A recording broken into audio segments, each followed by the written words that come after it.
Hey guys, Andrew McFarland here from StartAJuiceBar.com. Hope you guys are happy and healthy and inspired to launch your businesses or grow your existing businesses. Today, I wanted to share the two most common areas that I see startup juice bar owners lose money. But before we dive in, if you don't know who I am, you don't know what we do. Over the last 10 years, myself and our company has had the pleasure of supporting hundreds of entrepreneurs all over the world like you launch and scale successful juice concepts, smoothie bar concepts, acai bowl businesses, and more, as well as running our own businesses in this arena. So all the information on this channel is coming from that wealth of experience.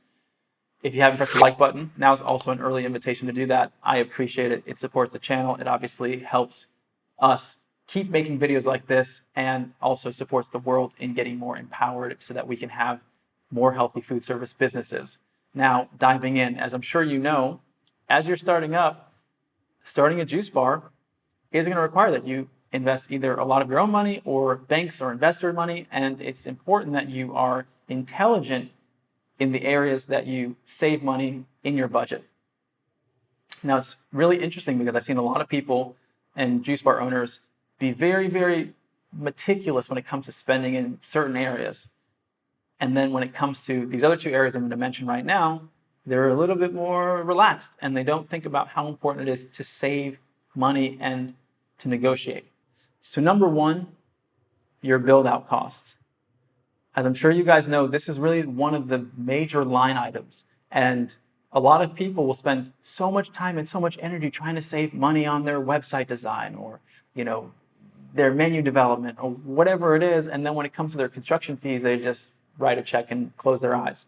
And that is really the big line item. That's the place where you're going to save the most money pending you do it correctly. And so what are some things you can do to save money on your contracting? One, negotiate a great lease, okay? If you can negotiate a great lease and have your landlord pay for a good portion or all of your contracting, that's amazing. Two, be aware of the material costs that you're using, okay? If you have certain kind of countertop, flooring, walls, all of these things are going to play a big role in how much money you invest in your build out. Now, I say all that to say that yes, sometimes cheap is expensive. You don't want to go so cheap with everything that your place doesn't look presentable, but it's to be aware that these are areas that you can save money. So get itemized bids from contractors so that you can compare and contrast, and then lastly, negotiate. Okay, understand that these prices with contractors are negotiable. And the more you have specific pricing, the better you're going to be at negotiating this pricing for the contractors. Now, what's the second area? This is a big one, right? Your equipment. Same thing that I see. People spend all this time and energy looking at other areas, and then when it comes to their equipment, they just write a check and close their eyes. But realize that when you get bids from equipment vendors, oftentimes, depending on the price and depending on, I should say, the kind of equipment and where you're buying it from, but much of this can also be negotiated, which is why it's important to have a complete equipment list. And if you can go to a local fixture store and get proposals, the more likely that they know you're going to be a high-paying client, the more likely they're going to want to gain your business. So negotiate, all right? These are the two major areas. Now, obviously, there's other places that you're going to invest money and you should be aware of, but these are the big places that you can save money on your startup. So I hope this helps when it comes to thinking about where to put your attention and really be thoughtful about who you hire. Be thoughtful about your equipment list and who you invest that money with so that you can save money on your total startup. And like I said, just to reiterate, sometimes cheap is expensive. Don't go so cheap on your project that ultimately you're compromising the execution of your business. So it's always about finding that fine balance.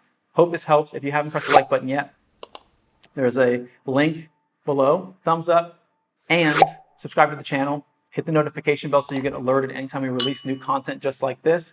If you have any questions or comments, put it in the comment box below. If you just like the content, we always appreciate hearing from you guys. It inspires us to keep making more videos. I love connecting to the community out there. And then lastly, follow us on Instagram at StartAJuiceBar. There's exclusive giveaways and other content that we don't post on YouTube or anywhere else on Instagram, so find us there. And lastly, if you like podcasts, the Juice Bar Experts podcast on Spotify and on iTunes. See you there, or you'll hear me there. I won't be seeing you, but you'll hear me. And until next time, hope you guys are happy and healthy. Wishing you a lot of success. This is Andrew McFarland with StartAJuiceBar.com. If you need direct support with your business, anywhere you're at to where you're going, whether it's hiring contractors or understanding more about the costing in that process and managing all of that, Andrew at StartAJuiceBar.com. Feel free to send me a message. Happy to talk to you about how we can support you. Until next time, take care. Hope you guys have been enjoying the video content. If you are inspired to launch your juice business, but you're not exactly sure what steps to take, for you, we've created a free ebook, 15 Steps to Starting a Juice Business from Scratch. This is going to give you a high-level overview of everything you need to do from where you are now all the way to opening your business. Now, if you want to go even deeper, we've created an online course, the Juice Bar Master Blueprint. This is going to go into great detail into every aspect of starting your business, everything from branding to menu development to finding the right location, the equipment that you need, and so much more, all the way to launching your business. There's links for both of these in the description below. I know you're going to find a lot of value out of them. As always, hope you guys are happy and healthy, wishing you a lot of success, and I'll see you at the next video.